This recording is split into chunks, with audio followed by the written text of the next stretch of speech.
Hi, good evening, everyone. Thank you for all the parents and stakeholders who have come out tonight. And good evening, Dr. Cassellius. I'm very happy to see you again.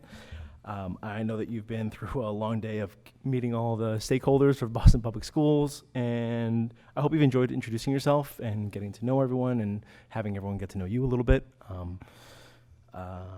And it's a pleasure to introduce you here tonight. I'd like to remind the panelists and the audience that this is being streamed live via Boston City TV live stream, Comcast Channel 24, RCN Channel 13, Files Channel 1962. And I'd like to thank all the panelists here tonight who volunteered to represent the voices of families in both school and central office leadership. I also want to thank all the families and stakeholders who have come out tonight. I'd like for everyone to quickly introduce themselves and their stewardship here at Boston Public Schools. Hi, my name is Beliza Vargas Moriarty. I am a parent of a 2017 graduate of BPS. I have a senior at Fenway High School. I have a sixth grader at the Murphy and a K-2 child at the Murphy. All right. I have spent 15 years in BPS.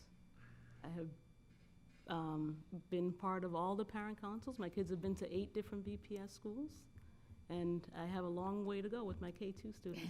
Yes. Thank you for that. Good evening. My name is Colin Rose. I run the Opportunity Gaps office in BPS. Yes. I have a 5-year-old in BPS at the Sarah Greenwood, K1, 1.5-year-old in daycare right now, but will be in BPS. And I've been in BPS around 15 years as a teacher, different roles, and then here as an assistant superintendent. Hello, my name is Latoya Gale. I'm the mom of 3 here in Boston, 2 former BPS student and a soon-to-be K1 student, so I'm starting over again. I also am the founder of a parent group called Phenomenal Moms here, and I run an organization called Boston School Finder as well. Great.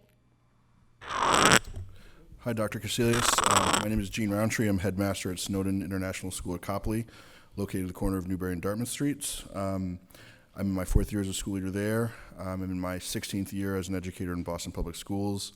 I began as a paraprofessional, and then I was a teacher for about 10 years. I'm the parent of a 2.5-year-old that will be coming to school, so BPS, get ready. But I don't know where she'll be going yet. Okay. I started as a paraprofessional too.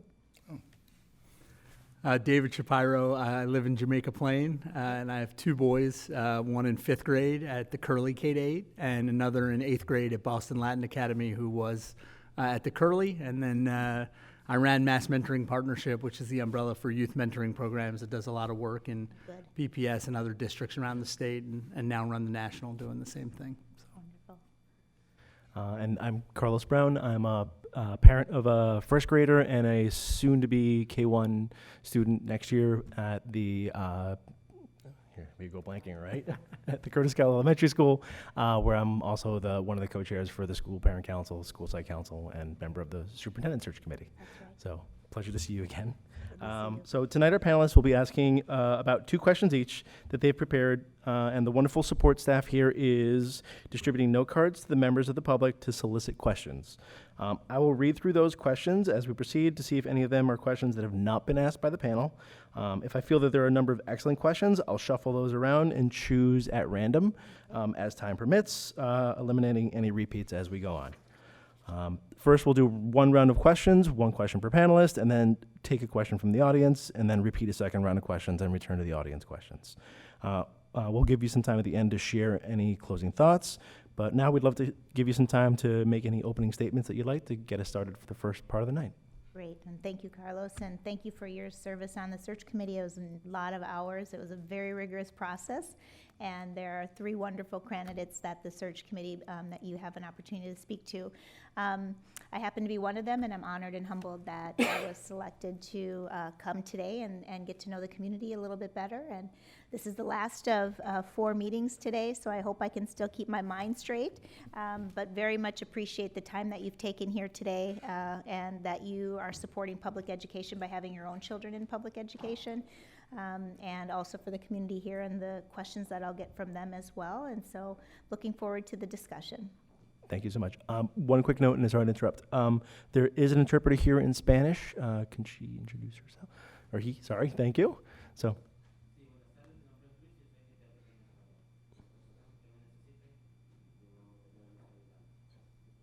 Muchísimas gracias. All right, Wonderful. the floor is yours. Great. Oh, okay. I did. Yep. So I think unless you want me to say more about my background or anything, but I'm total- sure it'll come out in the questions. But Shall we go right just to- again, I just wanted to greet you and thank you very much for having me here today. And I'm just looking forward to hearing your questions and spending some time with you this evening and with the audience. Thank you so much. Okay, hi. Okay, so as I stated before, I have been in BPS, a parent for 15 years. In this time, I've seen quite a few superintendents. Yeah. And sometimes it feels like we're always in the getting to know you stage. I wanted to ask you, what would be your process in getting to know us parents, the community, and making sure that all voices are heard, because we do have a lot of voices, and some do not speak for all. Yeah.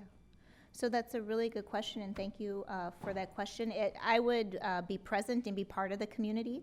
I will live in the community and attend services in the community and go out and attend celebrations with the community, grieve with the community, speak with them, have town hall meetings, be engaged and include them in decision making. And so just being very present and available to the entire community. That's the job of a superintendent, to be not only a cheerleader but a listener, and to go out and make sure people know what's going on in our schools and the great work that's going on in our schools, and then working through some of those more difficult challenges of the hard decisions around budget and around facilities and around academic programming and specific programming to close achievement gaps and equity focus. So I commit to you all and to the community that I would be very present. Can I add a second part? I forgot to add the second part, but what is a district's responsibility and a school's responsibility in making sure that educators are building relationships with families? What are your views on that?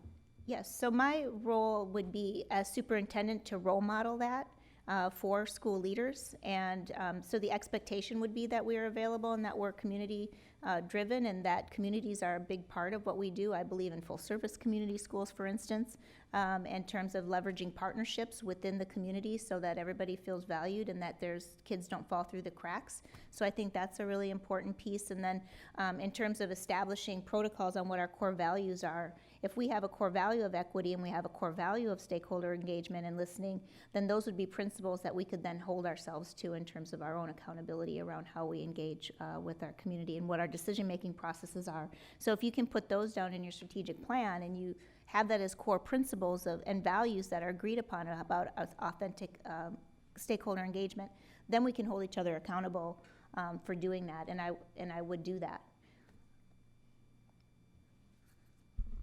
Good evening. As a leader of the Opportunity Gap office, we quite often are thought partners and help push other offices to take on equity initiatives. And sometimes, that goes without saying, that becomes difficult in a big district and in a city. So my question really centers around that.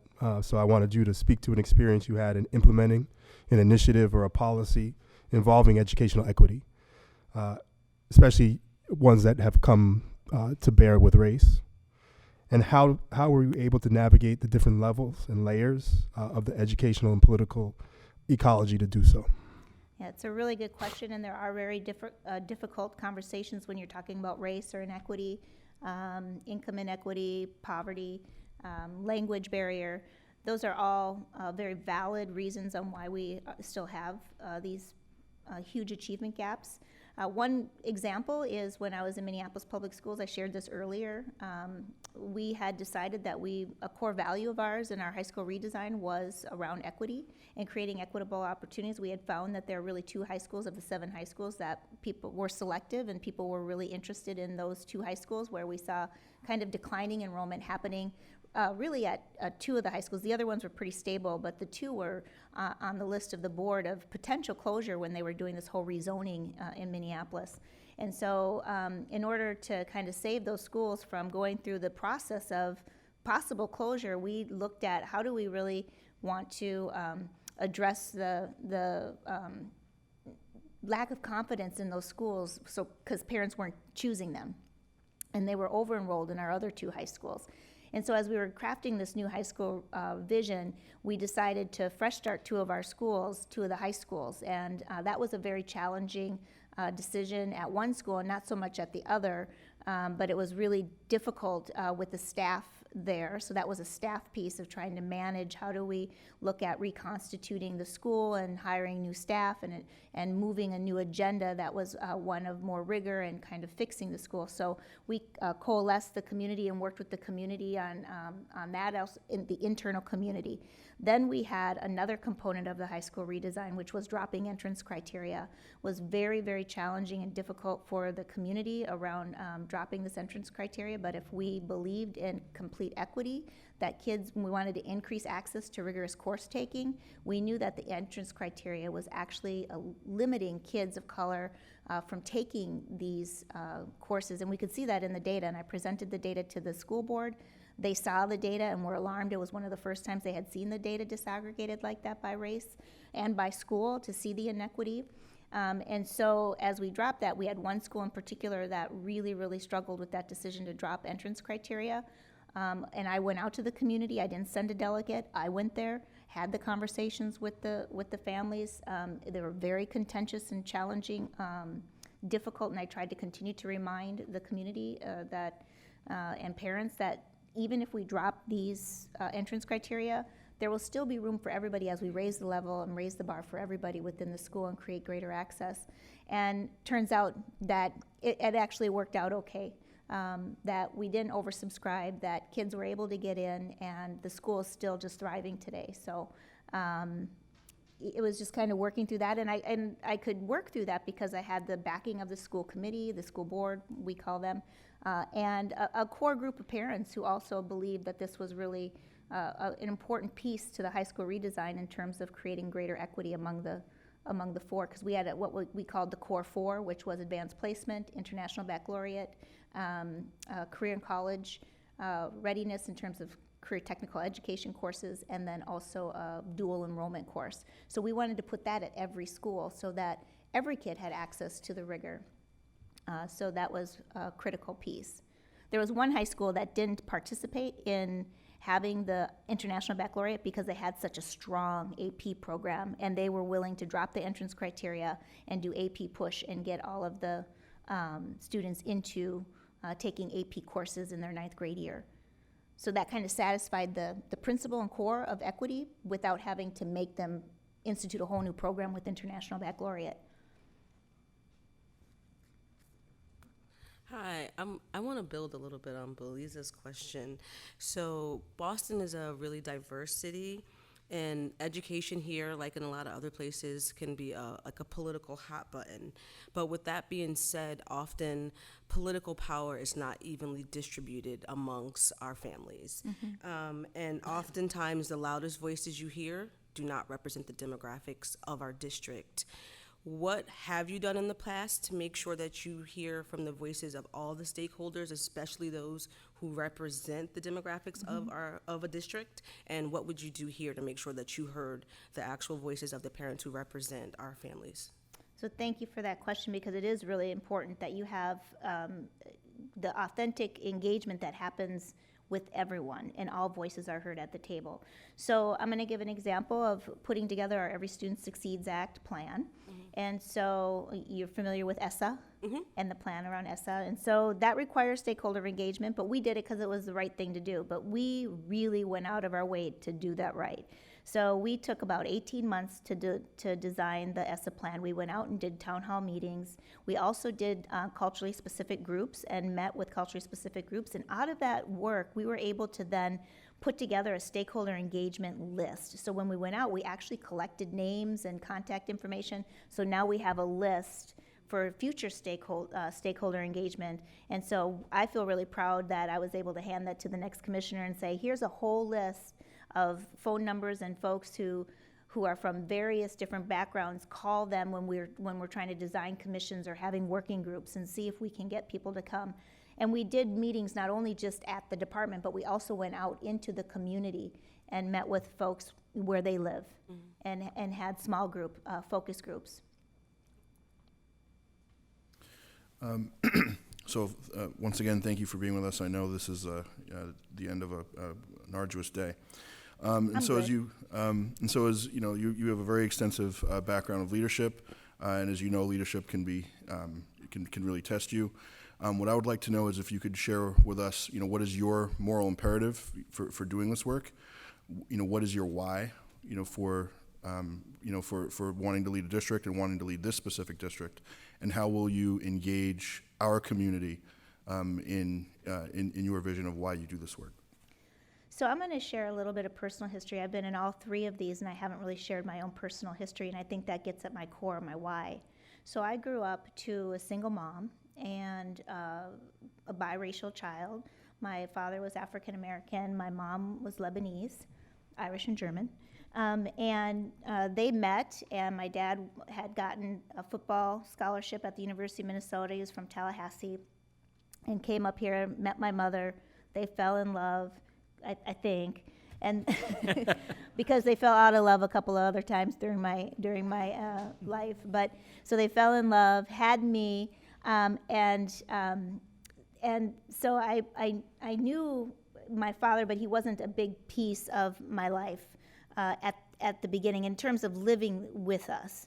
But he was always a big piece of knowing my legacy and of education, and being an African American, and that education can get you out of any kind of poverty situation, and you can be whoever you want. You might have to work twice as hard as a black woman, but you can do it if you get a good education, and that was what my father instilled in me at a very young age, and had super high expectations for me personally. But he wasn't always there for me. But my mom was, and she did what she could to try to raise us. And so she, I always say I grew up in poverty, but I didn't grow up with a poverty of love.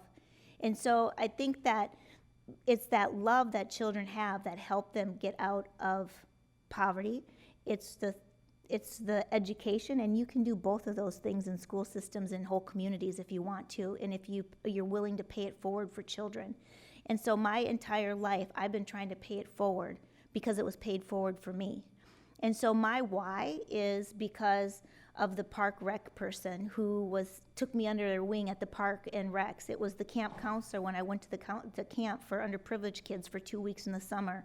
I mean, to have a full tummy and to be outside playing all day with adults who just loved you up all day, and you learned to swim and it was life-changing for me, and it's because community members made that difference for me. It was the bookmobile lady who came in with the bookmobile into our community, and the librarian who showed me Harold and the Purple Crayon and gave me all these wonderful books, and so taught me to read. It was the Head Start program that was there for me to get Head Start before I went to kindergarten. I started kindergarten at 4 years old because I had Head Start. And then my kindergarten teacher who, would put us in a circle at the end of the day, and she'd have this magic wand, and if you were good, it would light up.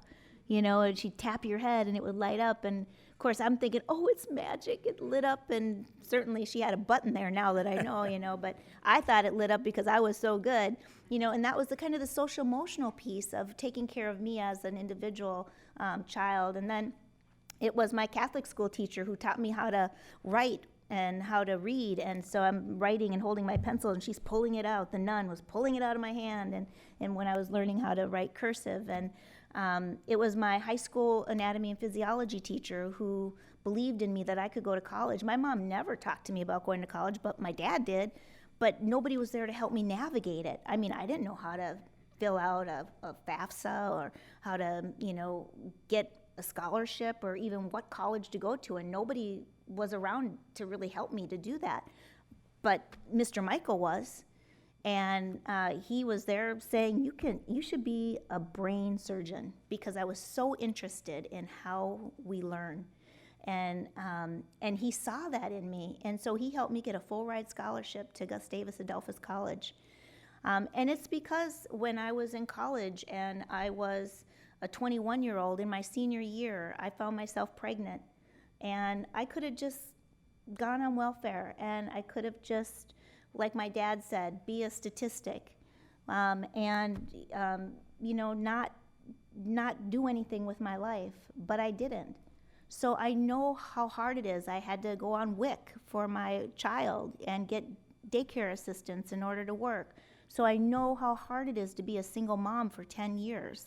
And to go to school and work your way up through that. So why am I here in Boston?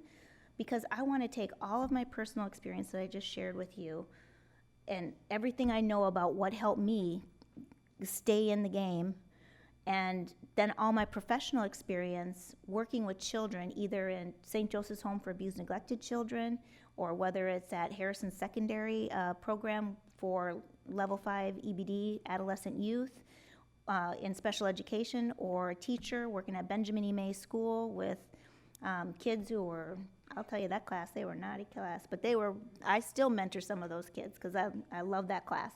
And then a school principal, assistant principal, and then a school superintendent and now commissioner. I want to take all of that after 30 years and after 51 years of my life and pay it forward. And I think Boston's ready. There's a lot of assets here, a lot of good work as I looked at what the community was doing already. I think it just needs a little bit more strategic direction and strategic resourcing and coalescing and some coherence. And then I think that I really do believe that Boston can become the first choice of parents. I believe Boston can be voted by its employees as one of the 10 best places to work in Massachusetts. And I believe that we can look at, with the city and with the mayor and the school committee and even the state involved in eliminating the conditions of poverty for children based on some of the personal things that I've experienced that I know worked for me.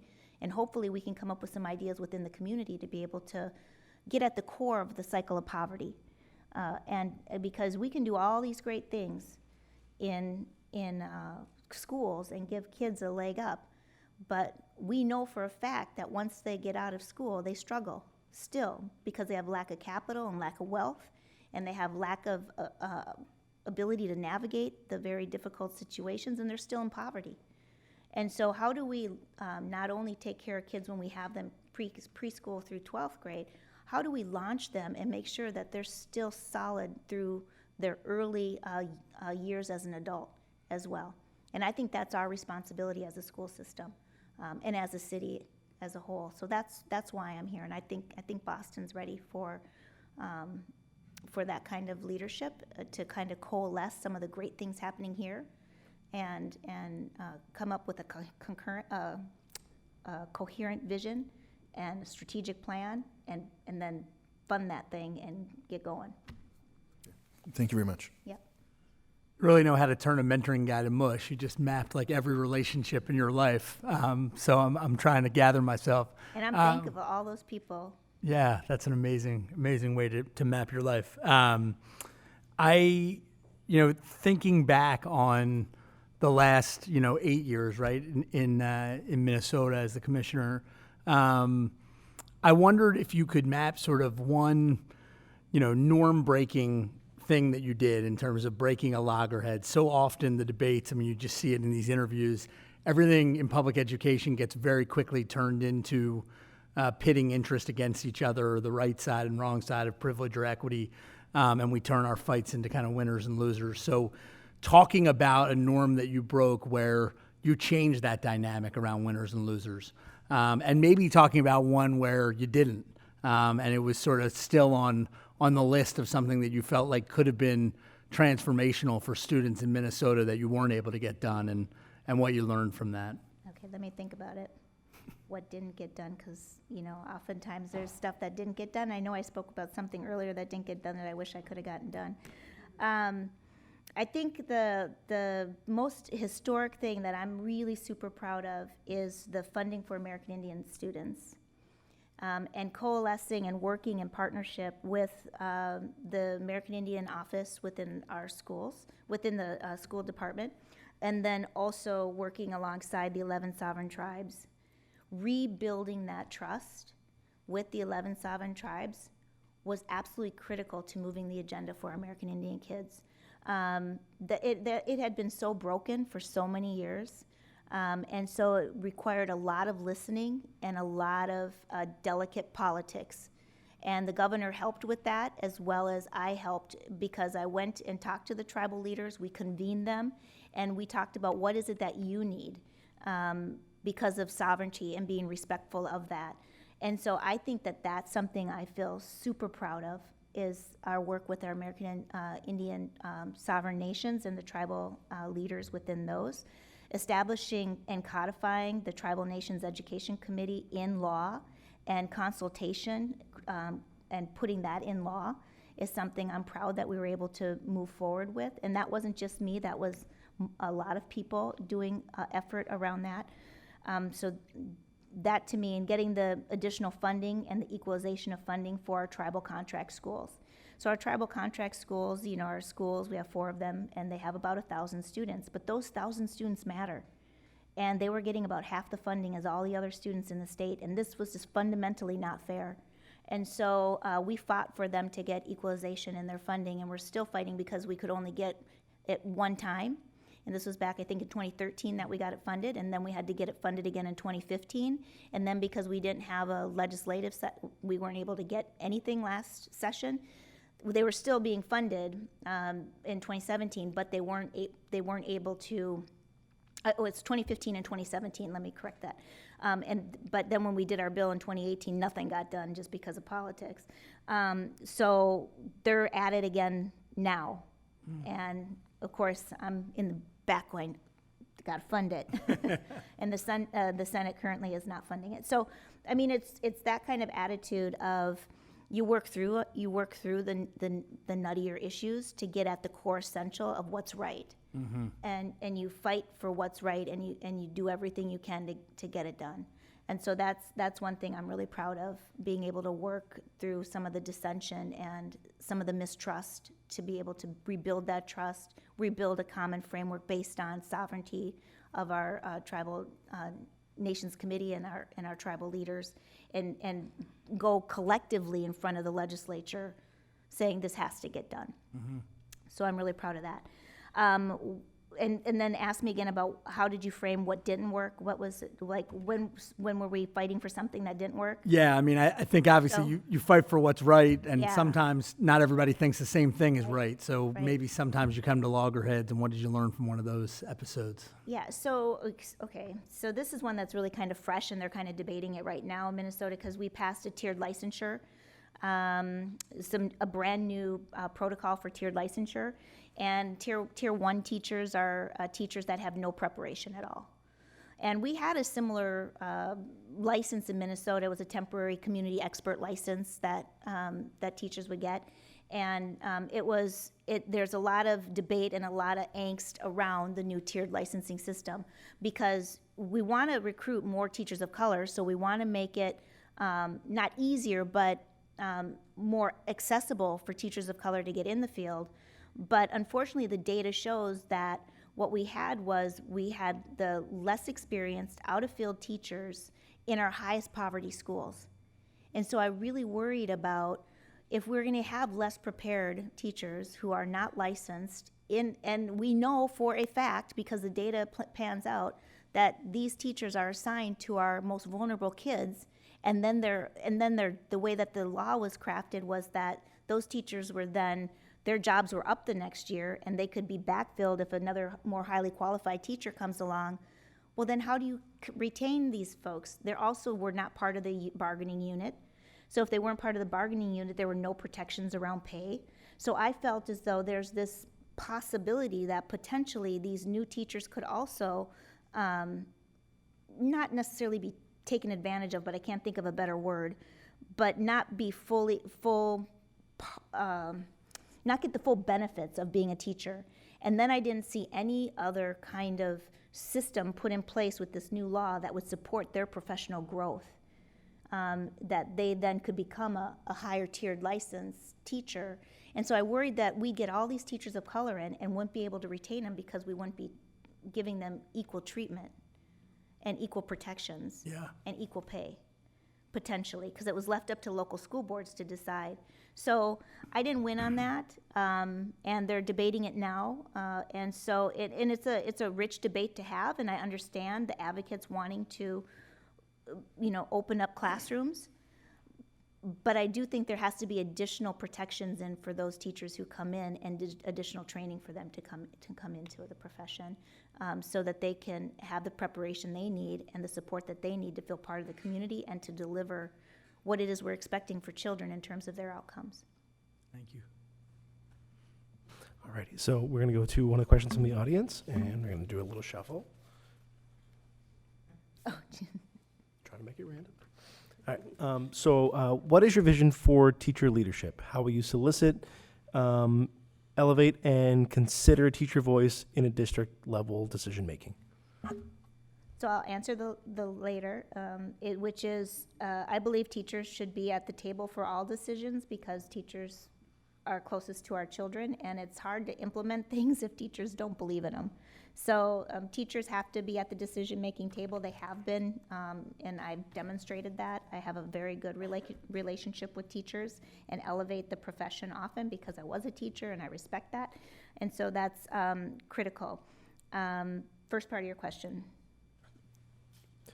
What is your vision for teacher leadership? Yes, so I believe in career ladders and providing induction for teachers when they first come, and peer-to-peer teacher coaching, and then having teacher leaders within leadership teams, and depending on what teachers, how they want to be involved in terms of becoming master teachers and sharing best practices, because I believe teachers learn best from other teachers. And so, and that we share across the classroom, across schools, across districts and different types of schools, and that is very collaborative, because teachers learn best when they're in a professional learning community. So my belief is to always be thinking about teachers who want to move up the career ladder, but also teachers who are solidly, no, I want to just teach. And that's wonderful, because they love being with children, and they're awesome teachers, and I want to support that too. So either, it depends on what the teacher wants to do in terms of track. So there's been Grow Your Own programs, for instance, within districts, to be able to go all the way down to the student level who want to become teachers, or paraprofessionals who want to become teachers, and helping grow them and their leadership. And then there's aspiring teachers who are part of teacher teams, who want then to become assistant principals or principals, and so growing your aspiring principal and leadership team is also, so you just look for talent and provide the support for them to do that. I believe in sabbaticals for teachers, and time for them to study with each other. I believe in teams and high-performing teams. I think teachers teach best when they're teaching in a team environment where they have time to plan and prepare. So that's kind of my philosophy around teacher preparation. Thank you. Back to the beginning. So I have a reflection question. Okay. So thinking back on my time with my kids, without a doubt, I can say that middle school years are the toughest years. That's where they really need your guidance, where you see the person that's they're becoming, and those crucial decisions that will determine the outcome of the person they are. So, in BPS, we have a lot of configurations of schools. We have our K through 8, we have our K through 5, we have our 7 through 12, we have standalone middle schools, and it's no secret that our middle schools are not performing like they should be. We have a lot of movement in those grades, and a lot of people moving to exam schools, a lot of children being pulled out for charters. I wanted to know, in your experience, what is the best configuration for middle school that has worked best that you've seen that has worked best for kids? So it's a really good question. I strongly believe in a middle school model, but I don't think that structure defines the model. So I think that having a 7-12 school, or a 6-8 school, or a K-8 school, or a 6-12 school, I would support that in terms of transitions and building relationships with families. And I think it's easier on the family because you build relationship with the principal, with the core support team that's there. Or if you have a full service community school, you have all those relationships. So having a longer opportunity to have kids for a longer period of time in a school is smart, and I support that if you had 6-12, because that's good for families. However, for kids, I believe that you would then want to look at how you team and structurally work within the school to do teaming for kids. So I would do the middle school model within the larger school system. So you would have like houses for kids where you have small personalized learning environments for children where a core group of teachers share all the same kids, so that then they could have shared prep and talk with kids and do a full middle school model where they have challenging activities, they have career exploration and interests, they have time for kids to experience autonomy and project-based learning out of school time, and it's all based on their own development, and that it's a high level of rigor and challenge and for kids. So I would support the current BPS build plan where we're talking about lessening the configurations to lessen transition, but I would then use the middle school model within that. So I wouldn't mix high school and middle school kids within that, except for maybe some particular activities or theater, if they're putting on a performance or, an art project, they're building a mural, or, different things that the kids might be doing to do more of the interacting of the high school and middle school kids. Cool. I wanted to kind of turn the conversation to teaching and learning a little bit, like the core business of our district.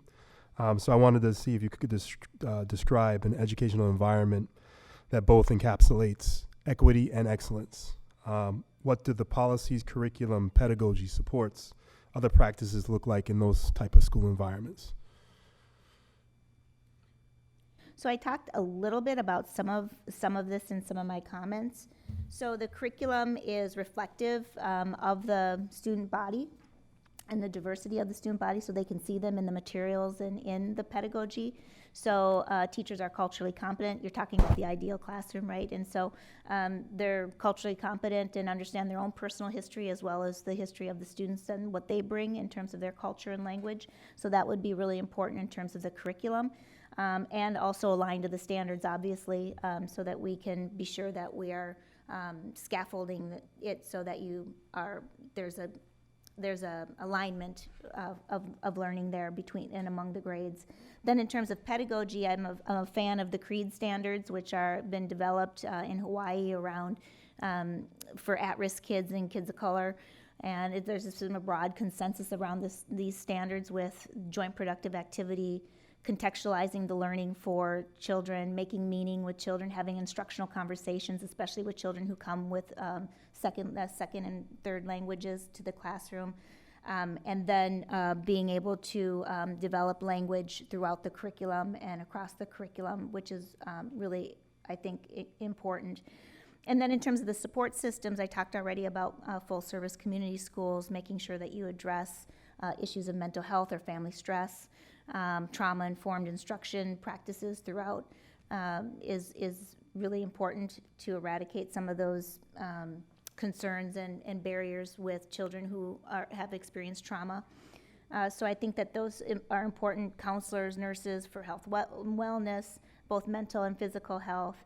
And then I would just say, well-rounded activities in a school so that so children are experiencing all of their opportunities to express themselves and to learn. So the arts, the social studies and the civic nature of being good citizens within the community, and how you interact with your peers and with your difference and everybody else's difference. So those are some things in terms of the culture of the school as well as the curriculum, and then the instructional practices that I think are important for teachers to have within a community setting.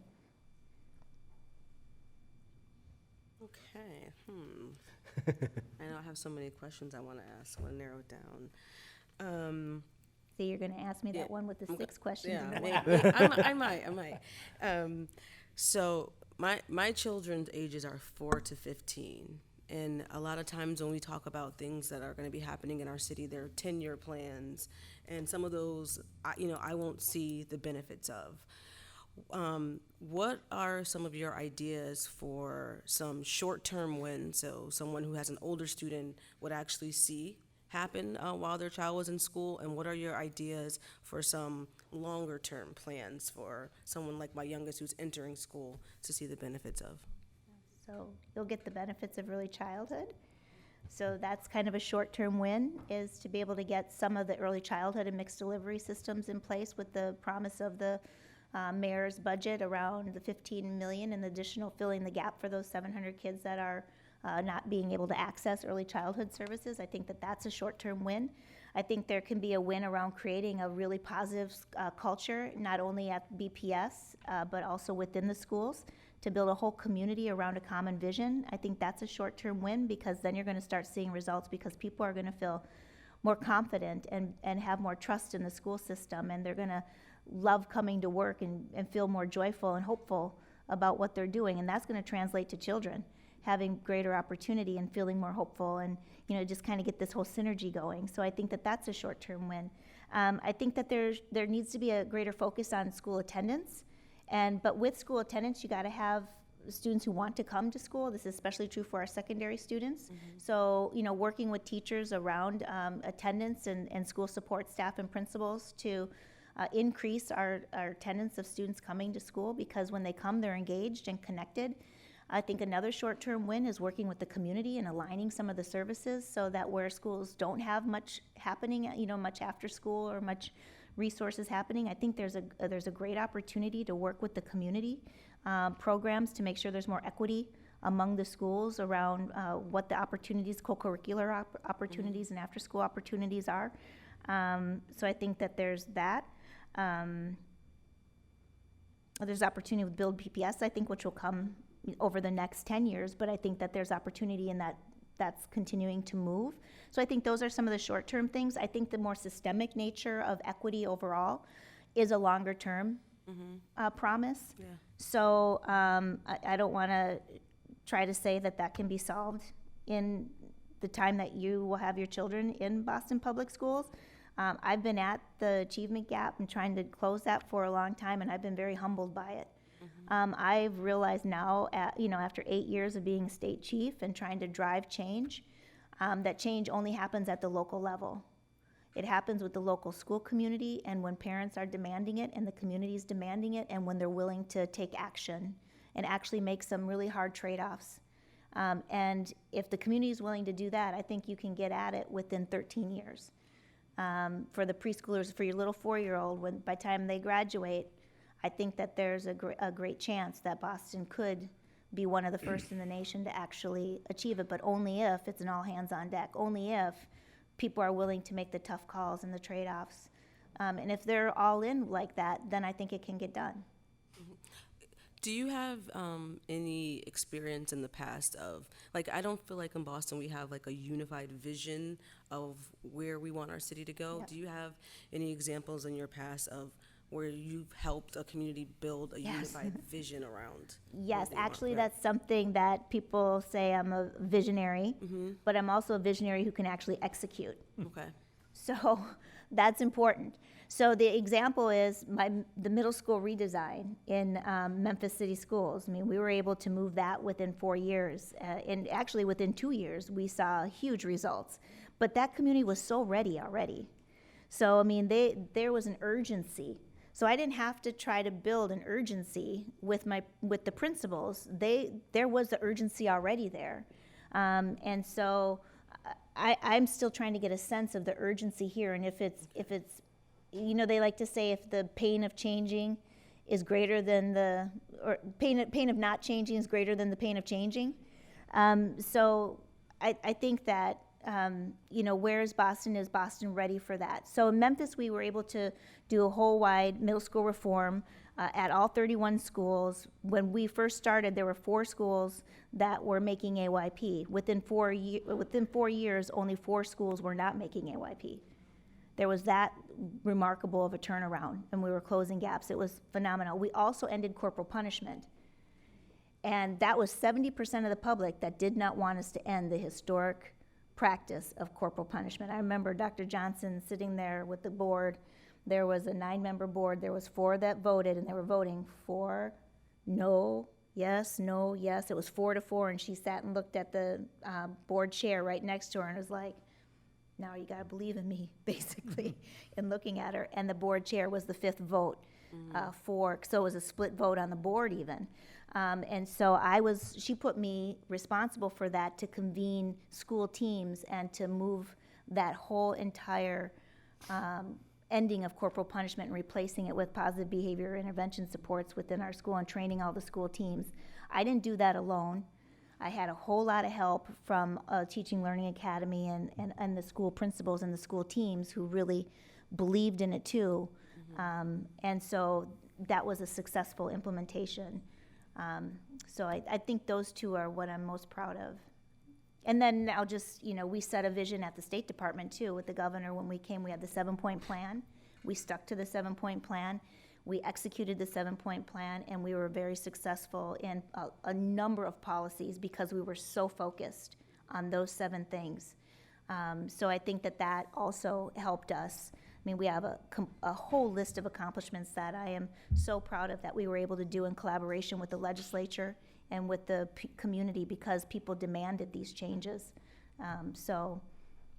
Early childhood, all-day kindergarten, additional funding for schools, teacher evaluation, teacher alternatives. I mean, we can go on. American Indian education revenue. I mean, I feel very, very honored and humbled to have been able to work with so many people to enact a lot of changes over the past 8 years. One thing that I think that unites us in Boston, and I hope that you felt in your conversations today with students, teachers, parents, and the folks that you've had a chance to talk with, is that we're united in our desire to constantly improve our schools. I really appreciated the vision for teaching and learning that you laid out. Curriculum that's responsive of that's reflective of students, culturally competent instruction, and making sure that we're serving the whole child with trauma-informed practices. I know also, in addition to the impact that you had around teacher licensure, you also had an impact on evaluation laws around evaluation systems. And so I'd like you to talk a little bit about your perspective and your vision on what observation, feedback, professional development look like for teachers and school leaders, and also how coaching fits into that, and how you feel like the evaluation system should be used to support that work. Thank you. This, you're just jogging my memory about teacher evaluation. I'm having PTSD. We were up so late negotiating this bill. I mean, till 3 a.m. negotiating the teacher evaluation bill because I did not want, and the governor did not want test scores to be part of it. But like Mark Dayton says, sometimes you agree 2 things you don't agree with to make progress. But what we did do in the policy was make sure that there was a majority of teachers on the committee who designed the evaluation. And so I think we were one of the only states in the nation where the actual teachers union ran a commercial on our teacher evaluation because we left it up to local school districts to determine how they would calculate and use the test-based accountability that we had. So that was really important to have teacher voice in that evaluation. And we worked with teachers on what does that look like with peer review, how frequent do we do the evaluations, what about testing and test accountability and how does that play into it, what about student engagement and the student engagement pieces and how does that play into the evaluation. And so we left that up to locals to determine, but we created principles underneath that. One thing that I was just getting kind of this smile about was the principal unit was not held to the same standard of our teachers. And I spent much of my career either as a school leader, assistant principal for 9 years, or supervising them. And so I fussed with the principal associations because they had a much less rigorous evaluation that was not tied to test scores. So they would come and lobby that it does not need to be aligned to test scores. And I was like, how are you going to hold yourself to a lesser expectation than your teachers? And how can you even sit there and lobby for that as a school leader? And so I refused to allow for the principal evaluation to be signed into law without it also being tied to test scores. If the teachers were going to be held to a standard, our principals were going to be held to the same standard because they're the educational leaders, and it just didn't seem fair to me. And so as we were in our last negotiations, that wasn't in the bill, but we were negotiating just with the K-12 policy chair, the K-12 finance chair, myself, and the governor's policy lead. We were in a room, and it was full Republican control, and we were able to negotiate the final provisions of the bill, and it was the K-12 policy chair who said, well, let's put in the principal evaluation pieces then so it matches the teacher evaluation pieces. If I could just ask a brief follow-up. So what then does coaching look like for teachers, for school leaders, in terms of feedback and what the systems look like? Mm-hmm. And then how does feedback look for teachers, school leaders, and also for district leaders? Yes, so that's really good. So I believe in cognitive coaching and peer coaching. And so, you set goals, you set expectations, you meet regularly. I'm also trained in, William Glasser, and I don't believe in coercion and telling people what to do. I have people self-evaluate. That's how I believe evaluation works best, when it's intrinsic and when you know. So, I also believe in Deming's work. You should not evaluate other human beings. That let them self-evaluate, and then we negotiate. So with my leadership team, for instance, I have them do a self-evaluation, do their evaluation, send it to me, I read it, I try to understand their point of views in terms of the goals that they made, how did you meet your goals, did you get the deliverables that you were expecting, and then we have a set of principles around equity and around leadership and being a good team member and being a good leader and executing your plan and those kinds of things that are part of the evaluation. And then I would give them feedback on that, and then we would negotiate what the final score was. So if they came, a lot of times they come in, they're much harder on themselves than I would be. So, members of my team will say, well, I didn't get this done, or it wasn't perfect, or whatever. I'm like, but here, look at the progress you made. That's awesome. This is really good. So that's how I believe evaluation ought to happen for all groups. So teacher to principal should be a conversation about your performance, and it shouldn't wait until there's a problem. You should be constantly telling people, and when you have a problem, you should be transparent and honest. This is a problem.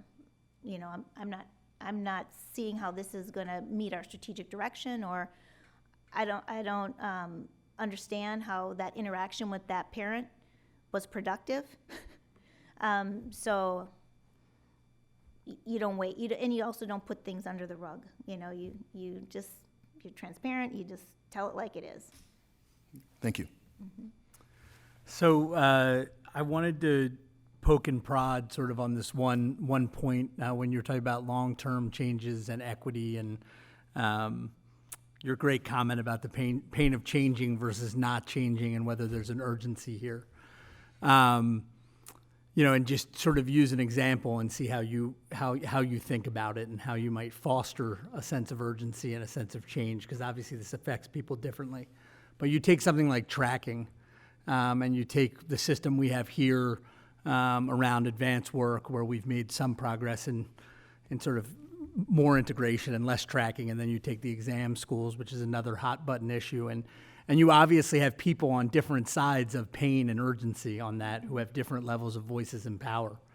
I wonder how you would approach that issue, not whether you're for or against it, but you talked about the achievement gap, which is a term that I think it's more of a support and opportunity and navigation gap than an achievement gap. It's not sort of a predisposition of young people, but how do you approach something like an issue like tracking that separates families and kids and sends certain messages and create a sense of urgency amongst all? Because that, as you said, is the only way you're going to get a willingness for change. Well, I hope you get a sense from my comments how much I value integration, how much I value students being together in multi-ethnic, multiracial, multilingual groups, and also academic ability. And I think children thrive. Our gifted students, which I haven't talked about at all today, need to be with other gifted children for part of the day. That's just what the research shows. But they don't have to be for all day. So I think that, anytime you can find systems that are based on greater equity and greater diversity is really beneficial to children. And so I think the way that I would answer that in terms of making these really tough decisions is, do you have core values and core principles that you can come back to ground the conversation? If everybody is clear on what the values are, then your behaviors ought to be congruent with that.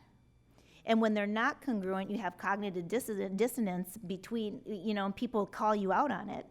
And they say, how do we trust you if you say you value equity, but then you make this decision over here? And so, or you live out this decision. And so that makes it really hard to be an organization that has integrity.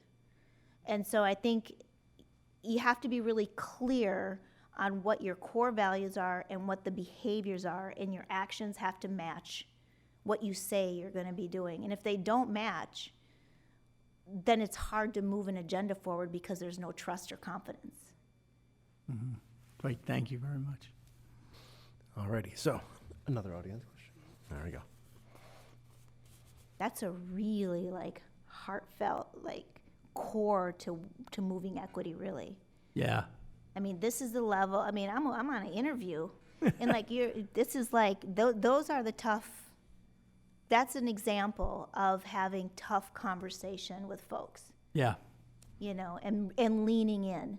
So you're getting a real live example of how I work through really difficult situations. Yeah, thank you for that. Thank you. All right, so our next question from the audience. What is your understanding of the educational political climate in Boston, and how will you move the work forward despite opposition? So this was a good example of how you work for opposition. And I'm not sure I believe all the hype about how political it is here. And I think people need to stop selling themselves short. I do think people are more willing to dig in, is the sense I get from my interactions with folks in the 3 times that I've been to Boston. So, I've been here more often, 3 times recently. And so we got to stop telling the stories and being our own echo chamber and tell a different story. Awesome.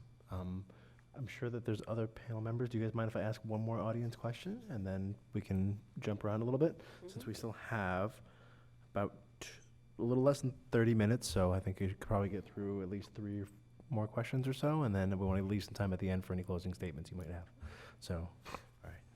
Gene, you want to? Sure.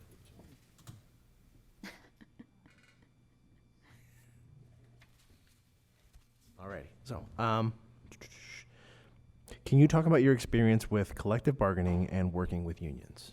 So I've been at the collective bargaining table. It's been a while, but I was at the collective bargaining table when I was assistant principal, and we did interest-based collective bargaining. So I have that experience, and my experience with unions. So I have good experience. When I came into the agency, the Minnesota Department of Education, there were some strained relationships with our MAPE union and our AFSCME union and bargaining groups. And we really worked collaboratively to work with those groups by meeting regularly with them, problem solving with them, and addressing their concerns and creating subcommittees of that committee to address concerns. And so it was a really good relationship. And with our state teacher union, I have a great relationship and respectful. I think teachers ought to be included in every decision. So as well as paraprofessionals, counselors, within the bargaining groups, in custodial labor, all of that. Everybody should have a voice. So I've had very positive relationships, and I think it's because of my own style of including folks and being very inclusive. Because that's a core value of mine. So, Great. I know a few people got to ask some follow-up questions, so maybe I can ask the panelists who maybe didn't get a chance to throw in a follow-up question, if you have one, or I can go back to the audience. I'll ask my question that I asked last night. It's also another reflection question that I asked my 2 oldest sons to reflect Good. on their time in BPS. And although there were good times, two things that came up for them were lack of arts Yeah. and lack of access to mental health services. My son is a sophomore at Mass Art, and if I hadn't have gone outside the schools and found the art that he needed, he would have never been able to apply to Mass Art and create that wonderful portfolio that awarded him a full scholarship. So these are all things that we have to go outside of the school to find for our kids. How do we incorporate these mental health services that our kids so desperately need, and the arts that they need that feed their soul and Yep. nourish them? I'm a super huge arts proponent because not only are my children all artists, I don't know, I can draw stick figures, but they're all super artistic children, and also with mental health. We've just been blessed to have these community-based mental health grants that the state has invested in, and they go out to schools to partner with local community-based mental health providers who come into the school and provide the services right on school. So that's a model that I would like to try to fund and see, can we find revenue for that here in Boston if I were superintendent, because it really makes a difference for children. I have seen this firsthand with children who are able to access mental health services right in school. And counselors, they're fantastic, but not all counselors are trained to handle the social, emotional, really mental health issues. And sometimes that's not just with the student and the child, it's with the whole family. And so it's important to be able to have those services that not are for just the child, but the whole family, so you can work cross-sector on that. So it's something I very much support, and I think it's really important to the overall health and well-being of children and families. I have to add that the arts really sustained my senior in high school and got him through high school, and Yeah. we're at the end now for him to graduate from high school, and it's Yeah. because of his involvement in the arts where he saw a future for himself. So. Yeah, so many students are connected that way, with the arts. And whether it's, drawing or painting, or whether it's, photography or whatever, and theater clubs. And so, yeah, I think children have to be able to express themselves and express their own identities. And I think that the arts is a great way to do it. And I'm not just saying that, just because I'm interviewing. You can go to my Twitter feed, and I'm boosting the arts all the time. And PE too, physical wellness. I think that children need physical wellness every single day. They need movement to be happy and healthy and physically fit. And so I think that that's also critical. So the elective, what we typically call elective curriculum and courses, I believe are academic and necessary for the health and wellness of children. And there's a way to get it all in. Okay, so you'll get one philosophy out of me, and that is, why do we just double dose all of this reading and math all the time for test taking, and we forget about all the well-rounded activities that really are rich for children? How many of you in your school had art? How many of you had nurses? How many of you had a counselor? How many of you had a social worker? I mean, we had it when we were kids. Why are we not providing it for our own children? I said this, I would go around when we were doing the ESSA meetings, and I would have parents in the group, and I'd have them raise their hand, and I'd ask those questions. Who had a librarian? Everybody had a librarian. Who had PE every single day? Everybody had PE every single day. Why is it that we're not providing these same opportunities for our children when we know that that's what makes for a holistic education for children? Just to follow up on that, because, you've been in education and watched this arc, I guess I'd ask the question of you, NCLB. I'm sorry? No child left behind. Oh, no child, yeah. How do we change the paradigm around holding educators accountable for things that are what's allowed us to de-invest in the helping professions and these things you're talking about? How would you go about re-engineering that? Because clearly we're on a spiral. I don't know if it's just educators. Yeah. So it's not holding educators accountable for the accountable. It's holding us all accountable for what we've allowed to happen with test-based accountability. And so it's not one person that we can point fingers at. Right. It's all of us in this quest to have children college and career ready, which is important. I don't want to lower the standard for having children ready for life and for college and career, but we're doing it all wrong. And we've been trying to do that for 20 years. And how has that worked? We're losing kids, and they learn different now. They're so passionate. Our young people are so passionate and compassionate. And they're more globally connected. They understand the issues better than all of us adults. Mm-hmm. I mean, they're going to save us. They're the most diverse group of kids. And they watch us squabble at each other. They watch the political discourse. They watch adults misbehave every single day. Right. Yeah. Shame on us. I know that's a little bit deep for a interview. No, it's not But, at all. I've been at education for 30 years, and I'm just going to say it like it is, because I got nothing to lose. Children do. Hi. So, we haven't asked about special education. Maybe it's getting here too late. today. I got to get off the... No, no, Are we no. done yet? Because I'm getting a little feisty. No, I love it. I love it. I love it. So one of my children is on the autism spectrum. Yes. When I describe him to people, I tell everybody he's brilliant because he Yes. is.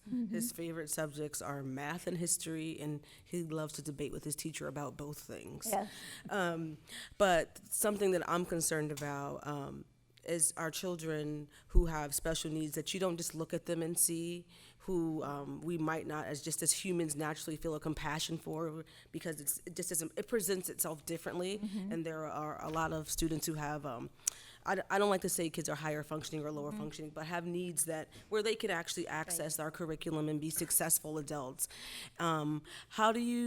What's your philosophy around special education and actually having standards for our children who might have an IEP, who can access the curriculum, but sometimes we're not preparing those students to be productive adults in society? He always tells me, I can't wait to grow up and move out, and I say, me either.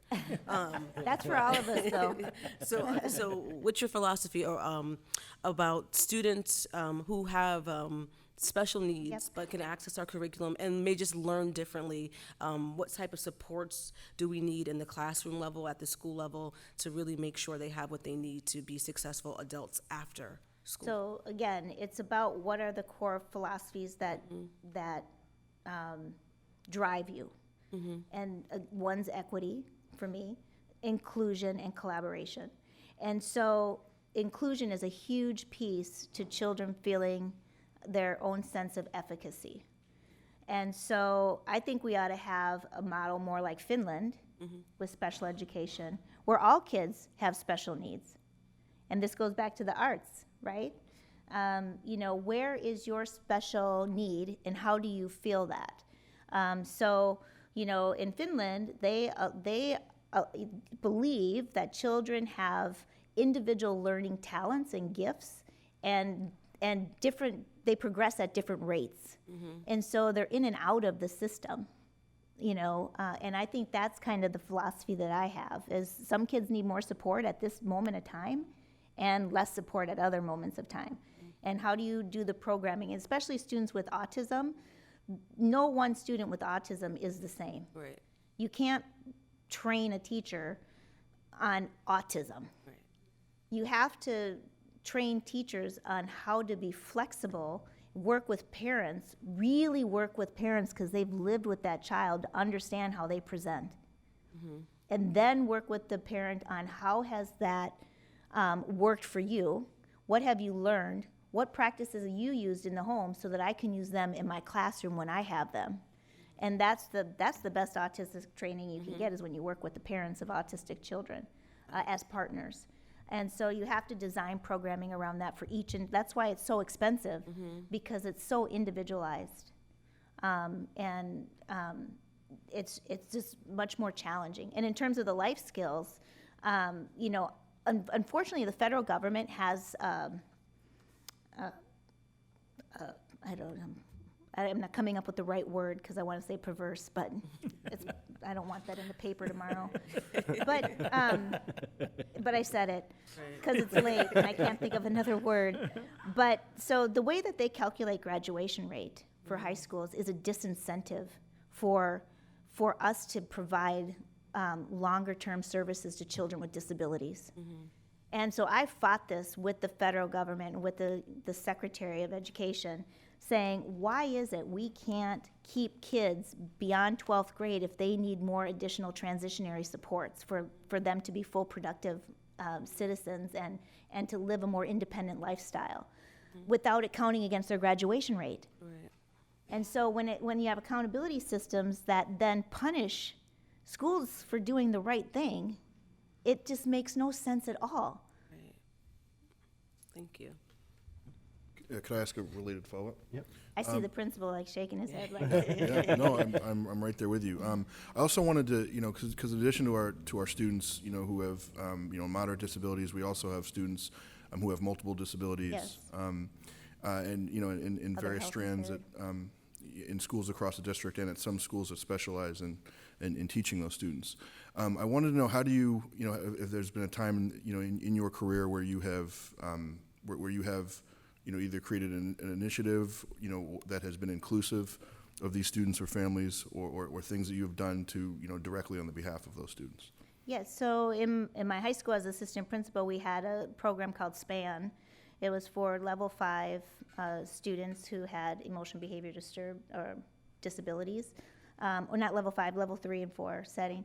And so they were in self-contained classroom, and what I tried to do was work to get them mainstreamed so that they weren't in this small little classroom in the basement all day long.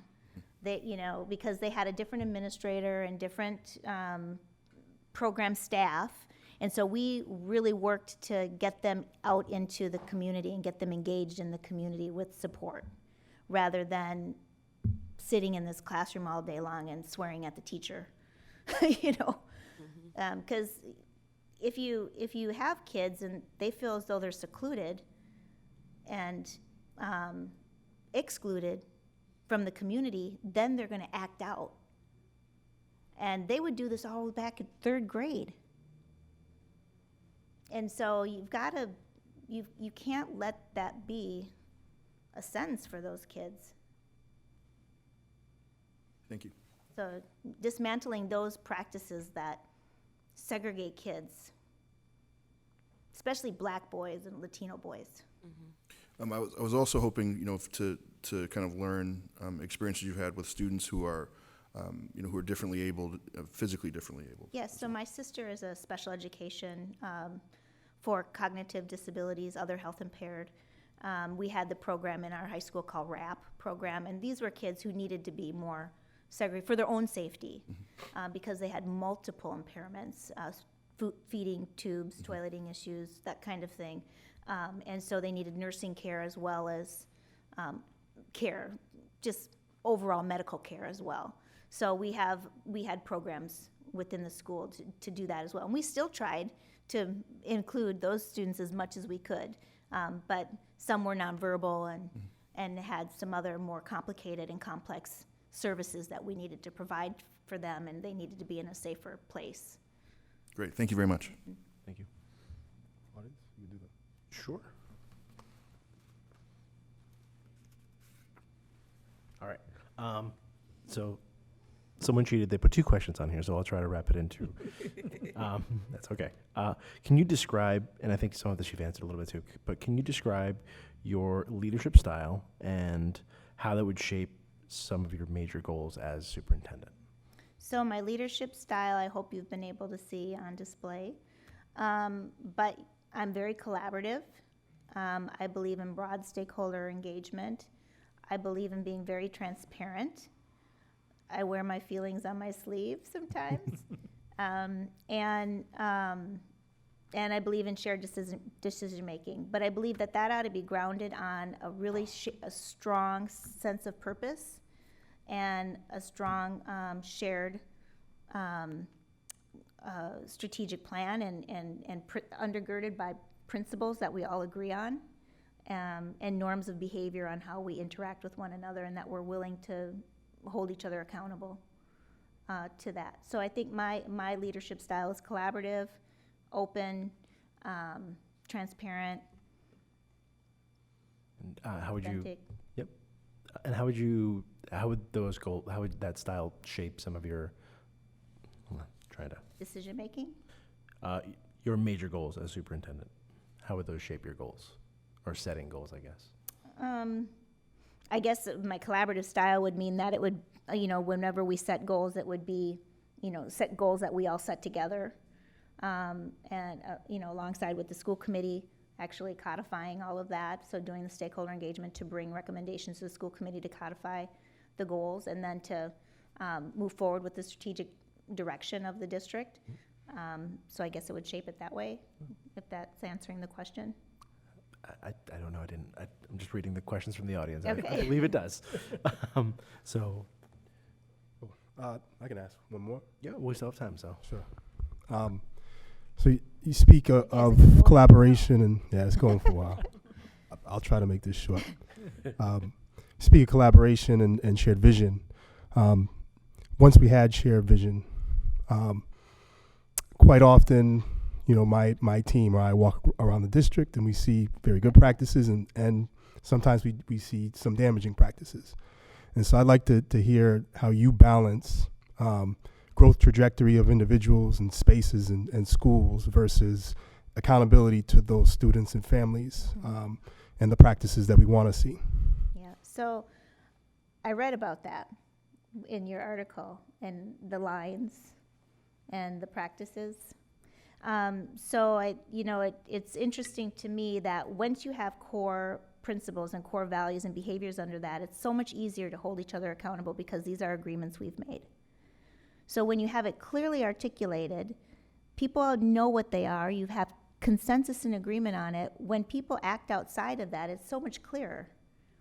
And it gives you the tool to be able to have those difficult conversations to say, when you're doing this practice of lining kids up or whatever it is, and it feels as though, that they're being lined up as if in a prison or whatever, this is how they see it, and having that conversation with the person. And if the behaviors don't change, then that's a different issue. And maybe it needs to rise up. But I would say that as long as you have clear, defined principles, behaviors, and core values, that drives the difficult conversation that you have to have when people act outside of it. But you don't not have the conversation. You have the conversation, and you give the chance for growth. And then if they don't grow and they don't see it, you can't have someone constantly acting outside of the integrity of what were the agreed upon principles and core values. all right. So we'd love to give you the last 10 minutes to have any closing minutes. remarks. 8. Thank you. You don't have to take it all. Well, I just like to say thank you. I told my story earlier of my why, and thank you for asking that. So that's kind of what my closing statement would be, and why I want to be the superintendent of Boston, why I believe that I would be a strong candidate. You have 2 other highly competent candidates as well. So I know it's a very difficult decision to make, and so I appreciate and humbled to be among the other candidates too, and I know you'll be able to you heard from one and you'll have another one, so I don't envy you at all. So thank you for that opportunity, and thank you for taking your time to speak with me tonight about a number of issues. I know a little bit more about Boston and your priorities and where you're at and your readiness, so that's all I have to say, is just a very heartfelt thank you for considering me for this position. Go.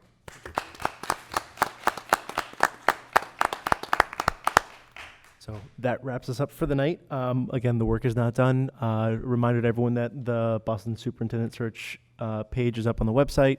If you have feedback, there's surveys on the candidates, and there is an email, superintendentsearch@bostonpublicschools.org. And Dr. Cassellius, I do want to thank you for all your extremely thoughtful, concise, very focused answers. It's been amazing to get to know you over the course of the superintendent search. Thank you. It's Thank you for been taking the inspiring. And thank you for all the amazing work that you've already done and accomplished for so many students and families. So Oh, thank you. very much. I appreciate that. Thank you. All right.